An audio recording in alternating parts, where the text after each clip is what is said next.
வந்து அதை நம்மளை வந்து கழுத்தை நெருக்க பார்க்கும். எனக்கும் வந்து அந்த மாதிரியான சூழ்நிலைகள்லாம் இருந்தது. சைக்கியாட்ரிஸ்ட்டை கன்சல்ட் பண்ணியிருக்கிறேன், இது சாமி பின்னாடி சுற்றிருக்கிறேன், ஜோசியக்காரன் பின்னாடி போயிருக்கிறேன், எல்லா வரை விஷயமும் நான் பண்ணியிருக்கிறேன். நான் கடைசியாக புரிஞ்சுக்கினது, நம்ம புத்தர் ரொம்ப அழகாக சொல்லுவாராம், you are the doctor, you are the patient.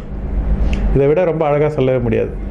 என்னைக்கு நம்ம எல்லாம் வந்து you are the doctor, you are the பேஷண்ட்னு நமக்குள்ளேயே நம்மளை சால்வ் பண்ணுற அந்த பவர் நமக்கு இருக்குது அப்படின்னு நம்ம புரிஞ்சுக்கிட்டு, கொஞ்சம் டைம் ஆகும். நம்ம ஓவர் நைட் ஒபாமா ஆகணும்னு நம்ம எதிர்பார்ப்போம். அப்படி இல்லாமல் சில டைம் எடுக்கும் அப்படின்றத கொஞ்சம் புரிஞ்சுக்கிட்டு, கொஞ்சம் வந்து நம்ம கொஞ்சம் வந்து பல்ல கடிச்சிட்டு இருக்கணும்.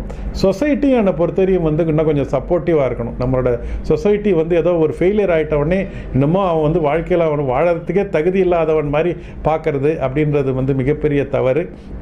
கவர்மெண்ட்டும் இந்த மாதிரி வந்து டைமில் வந்து ஹெல்ப் பண்ணாமல் அவங்க வெறும் அவங்கள டேக்ஸ் கலெக்ட் பண்ணுறதுல தான் வந்து